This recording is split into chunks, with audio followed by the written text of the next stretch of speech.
ஜன்னலுக்கு வெளியே என்ற இந்த சிறப்பு நிகழ்ச்சிக்கு உங்கள் எல்லாரையும் அன்புடன் வரவேற்கிறோம்.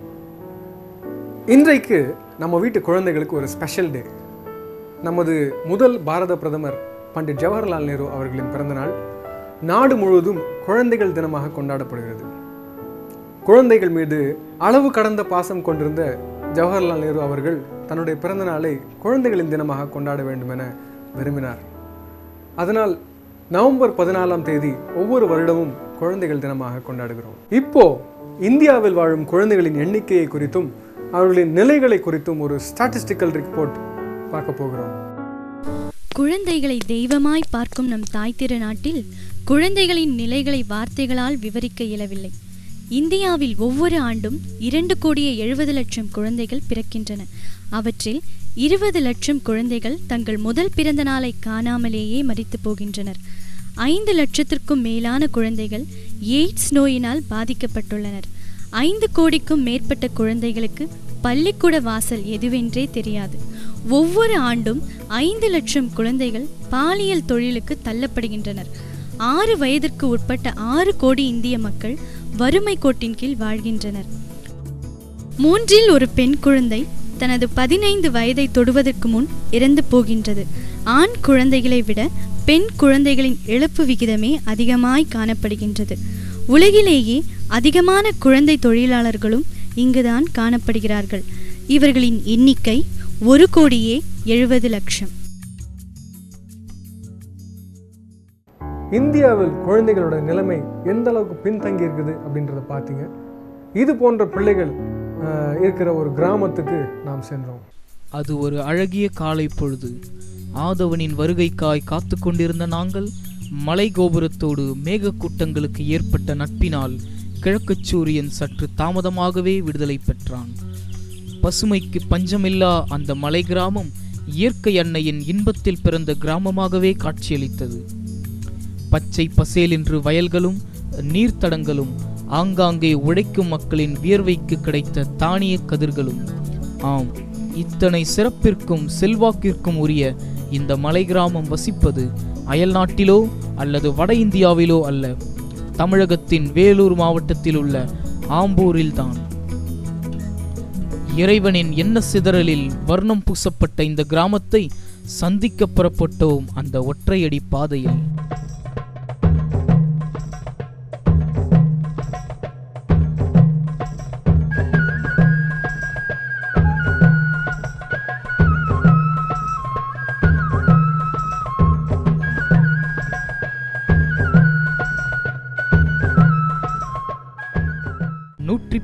கிராமங்களை உள்ளடக்கிய இந்த மலைப்பிரதேசம் பார்ப்பதற்கு அழகு பொருந்தியதாய் காணப்பட்டாலும் மக்களின் நிலை சற்று வேதனையாகத்தான் உள்ளது. தங்களின் மூதாதையர் எப்படி வாழ்ந்தார்களோ அப்படியே 50 வருடங்களுக்கும் மேலாக இவர்கள் வாழ்க்கை தரமும் காணப்படுகின்றது. குடிசை வீடுகளில் வாழும் இம்மக்கள் விடிந்த சில வினாடிகளிலேயே விடைபெறுகின்றனர் தங்கள் வேலைகளுக்காய். எனவே இக்கிராமங்கள் பகல் பொழுதில் விரிச்சோடியே காணப்படுகின்றன. இந்த வீட்டின் குழந்தைகளோ பள்ளிக்கூட வாசலில் வட்டமிடுகின்றனர். சில குழந்தைகள் பன்றி மேய்க்கவும் ஆடு மாடு மேய்ப்பதற்கும் பெற்றோரால் அனுப்பப்படுகின்றனர். அறிவு கண்களை திறக்க நகரங்களில் பள்ளிக்கூடங்கள் வீதி வீதியாய் விளைந்து கிடந்தாலும் இந்த கிராமத்தில் மட்டும் ஏனோ அரசு பள்ளியை தவிர வேறெதுவும் காணப்படவில்லை. பசித்தவனுக்கு தான் உணவு போட வேண்டும் என்கின்ற தத்துவத்தை மறந்து போன இன்றைய தலைமுறை பணப்பசிக்கு தீனி போடவே நகரங்களில் கல்வி சாலைகளை அமைத்து கொண்டிருக்கிறது. இவர்கள் வாழும் வரை நாட்டில் சேவை பணி என்பது அன்னை தெரேசாவோடு முற்று பெற்ற ஒன்றாகத்தான் காணப்படும். ஒரு காலத்துல கல்வி பணி என்பது மக்களுக்கு நாம செய்யற ஒரு மாபெரும் தொண்டாக காணப்பட்டது. ஆனா இன்னைக்கு அது ஒரு பெரிய பிஸ்னஸா, ஒரு வியாபாரமா மாறிட்டு இருக்குதுங்க. இந்த ஆம்பூர் மலைப்பகுதியில் பார்த்தீங்கன்னு சொன்னால் 110 கிராமங்கள் இருக்கு. மொத்த மக்கள் தொகை எவ்வளோ தெரியுமா? 38,250.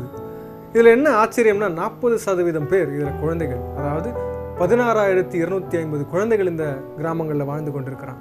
இப்போ அந்த குழந்தைகளை தான் நீங்கள் பார்க்க போறீங்க. இவங்க வருங்காலத்தில் என்ன ஆக போகிறாங்க, அவங்களுக்கு இருக்கிற பிரச்சனைகள் என்ன.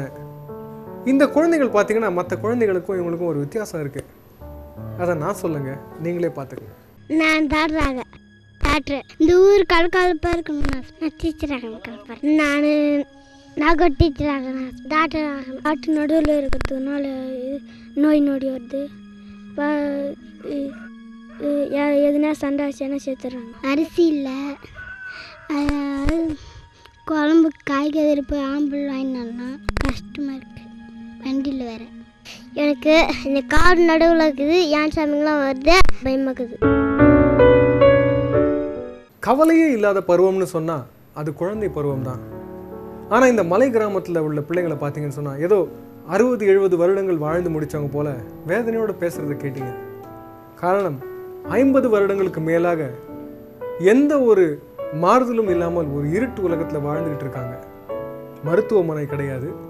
யாராவது நோய்வாய்ப்பட்டால் தோணியில் கட்டி தாங்க கீழே கொண்டு போய் மருத்துவம் பார்க்க வேண்டும். 5ஆம் வகுப்புக்கு மேலே ஸ்கூல் கிடையாது. மலையிலிருந்து கீழே இறங்கி வந்து தான் படிக்கணும். சம்பாதிக்கிறதுக்கும் எந்த வழியும் இல்லை. இன்னும் ஒரு பெரிய வேதனை என்னவென்றால் இவர்களுக்கு இயேசு என்றாலே யாருன்னு தெரியலங்க. 110 கிராமங்களில் ஒரு முறை கூட சுவிசேஷம் அறிவிக்கப்படவில்லை. ஆனால் நம்ம பார்க்கும்போது அங்கே ஒருத்தர் வித்தியாசமான முறையில் ஒரு ஊழியத்தை செய்து கொண்டிருக்கிறார். அவர் யாருன்னு நம்ம போய் இப்போ பார்க்கலாமா? Praise the lord. என்னுடைய பேர் சாமுவேல் பிரபாகர். என்னுடைய organisation name light of love charitable ட்ரஸ்ட்ன்ட்டு இங்கே நான் ஆரம்பித்திருக்கோம். அது நான் ஆரம்பித்து பார்க்க 3 வருட காலமாக இந்த ஆர்கனைசேஷன் நடத்தி கொண்டிருக்கிறேன். இந்த ஆர்கனைசேஷனுடைய நோக்கம் ஒன்லி ட்ரைபல், அதாவது மலைவாழ் மக்கள், மிகவும் பிற்பட்ட மக்களுக்கு உதவி செய்ய சோஷியல் ஒர்க் பண்ணுறதுக்காக இதை ஆரம்பித்திருக்கிறோம். குறிப்பாக இந்த மலைவாழ் மக்களில் பின்தங்கிய மக்கள் மத்தியில் இருக்கிற சிறு பிள்ளைகளை, அதாவது எந்த விதமான படிப்பும் படிக்காமல் ஆடு மாடு மேய்ச்சிட்டு விறகு வெட்டிக்கிட்டு தங்களுடைய வாழ்க்கையை வீணாக்கி கொண்டிருக்கிற அந்த சிறு பிள்ளைகளை கூட்டி கொண்டு படிக்க வச்சு அவர்களுக்கு 2 விதமான காரியங்களை நாங்கள் செய்ய விரும்புகிறோம். ஒன்று அவர்களுக்கு சரிகரப்பகானமான அவர்களுக்கு வேண்டிய வழிவகைகளை, அதாவது எஜுகேஷன்ஸை கொடுத்து நல்ல அவர்களுடைய எதிர்காலத்தை அமைத்து கொடுக்குறோம். வேலை வாய்ப்புகள்லாம் ஒழுங்கு பண்ணி கொடுக்குறோம்.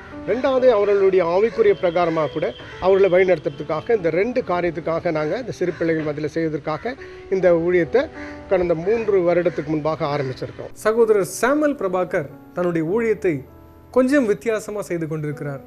இவரோட டார்கெட் குரூப்பே யாருன்னு பார்த்தீங்கன்னா குழந்தைகள் தான். ஏன் இந்த குழந்தைகள் மத்தியில் ஊழியம் செய்கிறார் பார்த்தீங்கன்னாக்கா ஒரு 20% தான் படித்த பிள்ளைங்களாக இருக்கிறாங்க. அந்த படிக்காத பிள்ளைங்க 80% மேலே இருக்கிறாங்க.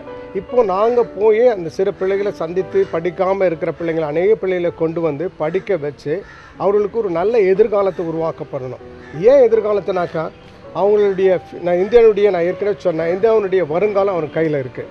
அவர்களை படிக்க வச்சு அவங்க அப்பா அம்மா பட்ட கஷ்டம் அவங்களுக்கு படக்கூடாது. அவங்க அப்பா அம்மா எப்படி மாடு மேய்ச்சிக்கிட்டு விறகு வெட்டிட்டு தங்களுடைய வாழ்நாளே அங்கே காட்டிலேயே அதே கிராமத்தில் கழித்து மறித்து போகிறாங்க. ஆனால் இனி வரும் நாட்களில் இந்த பிள்ளைங்க படித்து டாக்டர் ஆகும், ஸ்டாஃப் நர்ஸ் ஆகும், medical professional, teaching professional, politicians, இந்த மாதிரி பல இதுக்கு அவருடைய வாழ்க்கை திறனை உயர்த்துக்கணும். இந்த மலை கிராமம் எந்த அளவுக்கு சுவிசேஷத்திற்கு திறந்த இடமாக இருக்கிறது என்பதற்கு நாங்கள் சந்தித்த இந்த சில குழந்தைகளே சாட்சி. நாங்கள் அவங்கள்ட்ட பேசும்போது அவங்க காட்டின வாஞ்சை, அதை நீங்களே இப்போ பார்க்க போறீங்க.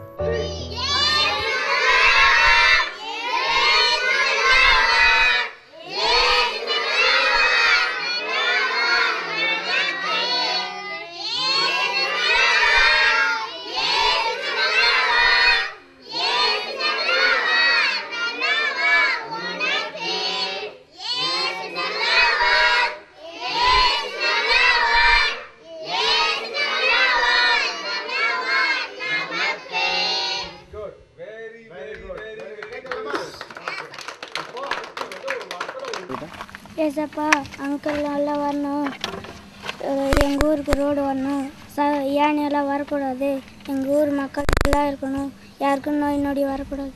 பார்த்தீங்களா, இந்த குழந்தைகள் எவ்வளவு உற்சாகமாக இருக்காங்க பாருங்க. இப்படிப்பட்ட குழந்தைகள் மத்தியில் ஊழியம் செய்கிறதுக்கு நிச்சயமாய் ஒரு சாமுவேல் பிரபாகர் போதாதுங்க.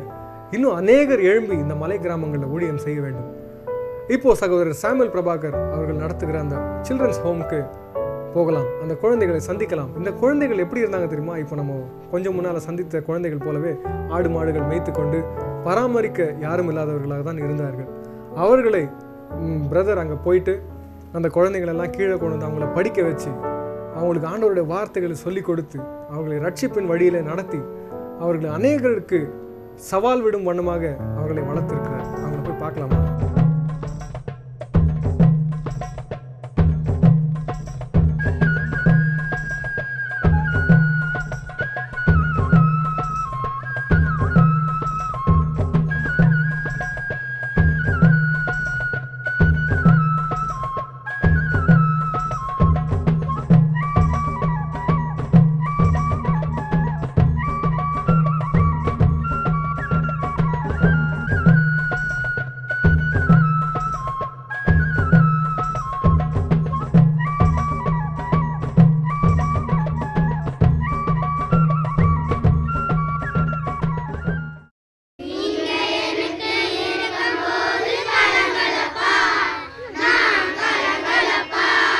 கர்த்தர் என் மேய்ப்பராய் இருக்கிறார், நான் தாழ்ச்சி அடையேன்.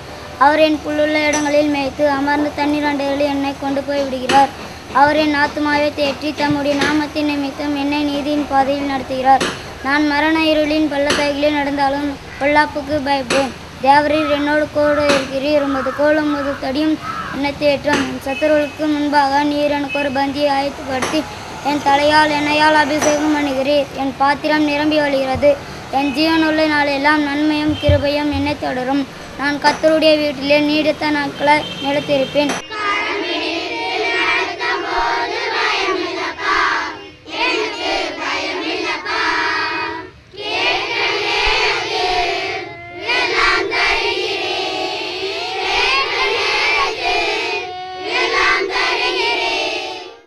யார் சாப்பாடு போடுறது? ஏசப்பா தான் எனக்கு இன்று நான் சின்ன வயசுல அப்பா இறந்தவள, ஆனாலும் ஏசப்பா இன்று முதல் எனக்கு சுகம் பலம் ஜீவனை கொடுத்து என்னை இதுவரை சின்ன வயசுலேருந்து எங்கள் அப்பா என்னை விட்டு இறந்துட்டாங்க. ஆனாலும் ஏசப்பா என்னை எவ்வளோ தூரம் என்னை உயர்த்துகிறேன். அதுக்காக ஏசப்பாவுக்கு நன்றி.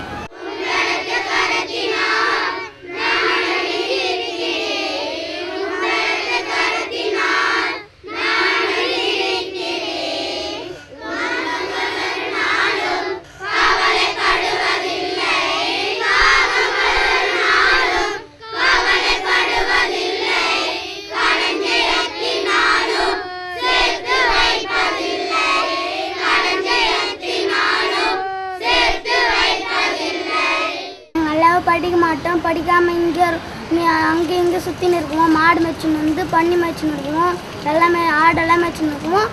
விறகு வெட்டிங்கன்னு படிக்காமல் இருந்தோம். அப்போ வந்து அங்கிள் வந்து வேட்டைக்கு போக சொல்ல வந்து எங்களை பார்த்து எங்களை கூப்பிட்டு வந்தார்.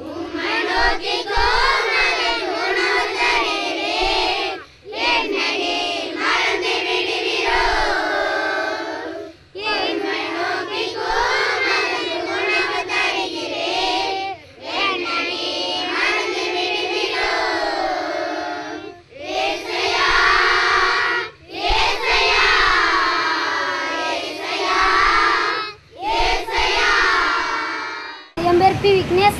நான் வந்து 8th ஸ்டாண்டர்ட் படிக்கிறேன். அதே போல் எங்கள் கிராமத்தில் வந்து ரொம்ப ஏழ்மையாக இருந்தேன். அப்போ வந்து நாங்கள் வெறுகட்டுன்னு ரொம்ப மாடு ஆடு மேய்ச்சின்னு ரொம்ப கஷ்டமாக இருந்தோம். அப்போ எங்கள் அங்கிள் மூலிமா ஏசப்பா வந்து அங்கிள் மூலிமா வந்து எங்களெல்லாம் கொண்டு வந்து இந்த நல்ல ஒரு ஹாஸ்டலில் ஏசப்பா எங்களை படிக்க வச்சு நல்ல ஒரு வேலைக்கு போகிறதுக்கோசரம் எங்கள் ஏசப்பா எங்களுக்கு உதவி செஞ்சுருக்காரு. இங்கே நல்ல சாப்பாடெல்லாம் தராங்க. இன்னும் நிறைய ஏழை கிராமம் இருக்கிறாங்க. அவங்களுக்கோசரம் ஏசப்பா ஜெயிக்கிறோம். அவங்களெல்லாம் ஆசீர்வதிக்கணும். எங்களுக்கு எவ்வளோ உதவி செஞ்சுருக்கா, அதுக்காக ஏசப்பா ஸ்தோத்திரம். தமிழ்நாட்டில் இருக்க ஒரு பெரு தலைவர் சொல்லியிருக்காரு, 7 சிறு பிள்ளை இறைவனை காண்கிறேன்னு சொல்லியிருக்கிறாரு. அதே போல் இந்த சிறு பிள்ளைகளுக்கு நான் சேவை செய்யும் போதும், சிறு பிள்ளைகளுக்கு நான் ஒரு நல்ல காரியம் செய்யும் போது, சிறு பிள்ளைகளுடைய சிரிப்பில் நான் பரலோகத்தை காணுகிறேன். நான் என்னுடைய பரலோகத்தை காணும்போது அந்த சிறு பிள்ளைகள் மத்தியில் செய்யக்கூடிய அந்த ஊழியத்தின் மூலமாக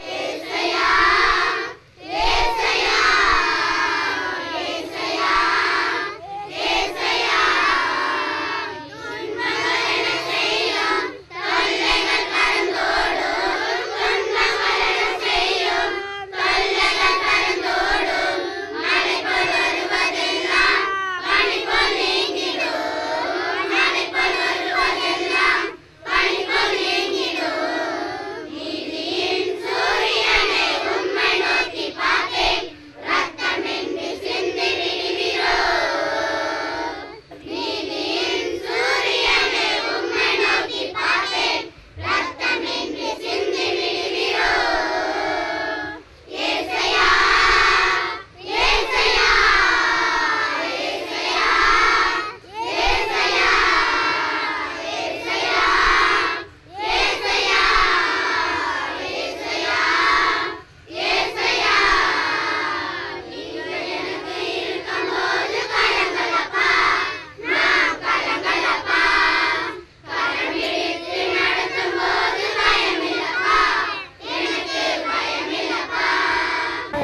வந்து ரொம்ப கை காலெல்லாம் வலி இருந்துச்சு. எங்கள் அப்பா ஏஞ்சி கூட நடக்க முடியல, பாத்ரூமுக்குன்னு போக முடியாது. எங்கள் அப்பாவுக்கு அவ்வளோ கஷ்டத்தில் இருந்தாங்க.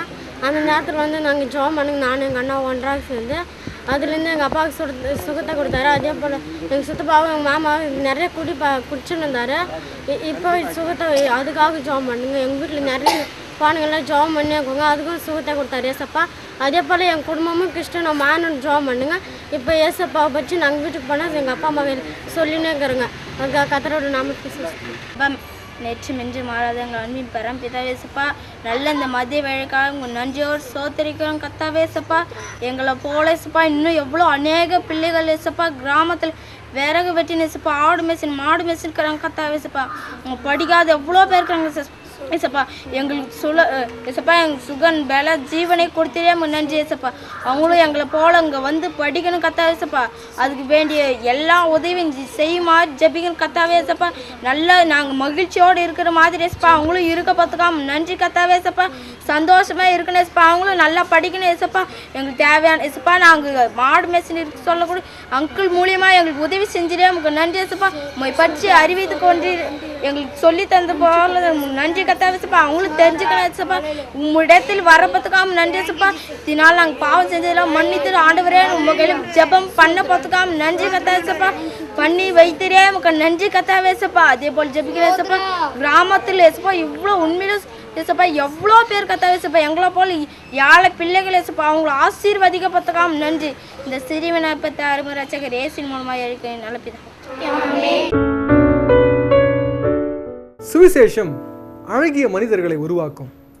எந்த ஒரு மக்கள் கூட்டம் சுவிசேஷத்திற்கு செவி சாய்க்கிறார்களோ அந்த மக்கள் காலப்போக்கில் ஒரு பெரிய மாற்றத்திற்கு உள்ளாவார்கள். சமுதாயத்திலும் தங்கள் கலாச்சாரத்திலும் தனி மனித வாழ்விலும் புத்தெழுச்சி பெற்று எழுவார்கள். காரணம், அவர்கள் மதம் மாறினதால் அல்ல, அவர்கள் மனம் மாறினதால். இப்படிப்பட்ட மலை கிராமங்கள் மாற்றத்திற்கு நாம் என்ன செய்ய போகிறோம்? நல்லா தங்குவதற்கு வீடை கொடுத்திருக்கிறார், நல்ல உடை உடுத்துவது நல்ல உடையை கொடுத்திருக்கிறார், நல்ல ஆகாரத்தை கொடுத்திருக்கிறார், எல்லா வசதிகளும் பண்ணி கொடுத்திருக்கிறார். நான் போவதற்கு கார் இருக்கு, பைக் இருக்கு, எல்லாமே இருக்கு, எல்லா வசதியும் பண்ணி கொடுத்திருக்கிறார். அதே நேரத்தில் அதையும் நம்மளை படைத்து இயேசு கிறிஸ்து அந்த பிள்ளைகளையும் படைத்திருக்கிறார். நம்மளை உருவாக்கின தேவன் தான் அவர்களையும் உருவாக்கினார். நம்மளை ரட்சித்த தேவன் தான் அவர்களை ரட்சிக்க ஆவலாய் காத்து கொண்டிருக்கிறார். இன்னும் ரட்சிக்கப்படவில்லை, இன்னும் கர்த்தருக்குள் வரல, அவளை ரட்சிக்க காத்து கொண்டிருக்கிறார். யார் போய் சூஷை தெரிவிக்குவது? யார் அவர்களுக்கு போய் சொல்லுவது? எத்தனையோ கர்த்தர் உங்களுக்கு எந்தெந்த வகையில் ஏவுகிறாரோ, கர்த்தர் எந்தெந்த வகையில் உங்கள் இந்த பிள்ளைகளை மினிஸ்ட்ரிக்காக இந்த சிறு பிள்ளைகள் ஊழியத்துக்கு என்னென்ன செய்ய உங்களை கர்த்தர் உங்களுக்கு பாரத்தை கொடுக்குறாரோ அதை நீங்கள் முன்வந்து செய்யலாம். அது மட்டும் இல்லை, இன்னும் விசேஷமாக நான் என்ன சொல்கிறேன், நீங்களும் வந்து எங்கள் கூட சேர்ந்து செயல்படலாம். நீங்களும் எங்கள் கூட வந்து இந்த மலை கிராமத்தில் வந்து அந்த இடத்துல இருக்கிற பிள்ளைங்களை சந்தித்து ஊழியம் செய்யலாம். சிறுவர்கள் என்னிடம் வர தடை செய்யாதீர்கள். இதுதான் இயேசு கிறிஸ்து தன்னுடைய சீஷர்களுக்கு கூறிய ஆலோசனை. இன்றைக்கு நம் கண்களுக்கு முன்பாக 20,000 குழந்தைகள் இயேசுவிடம் வர தயாராக இருந்தும் அவர்களை ஆண்டவரிடம் சேர்ப்பதற்கு ஆளில்லை, தடைப்பட்டு கிடக்கிறார்கள். இப்படி எண்ணற்ற சிறுவர்கள் வீதிகளிலும் மலைகளிலும் நம் கண் முன்னே அலைந்து கொண்டுதான் இருக்கிறார்கள். இந்த குழந்தைகளை இயேசுவிடம் சேர்ப்பதற்கு நாம் என்ன செய்ய போகிறோம்? இன்றைய குழந்தைகள் நாளைய தலைவர்கள். இன்றைய குழந்தைகளை இயேசுவுக்கு சொந்தமாக்கினால் நாளைய இந்தியா ஒளிமயமான ஒன்றாக நிச்சயம் உருவாகும். அடுத்த ஜன்னலுக்கு வெளியே நிகழ்ச்சியில் உங்களை எல்லாம் சந்திக்கும் வரை உங்களிடமிருந்து விடைபெறுவது ஈனாக்.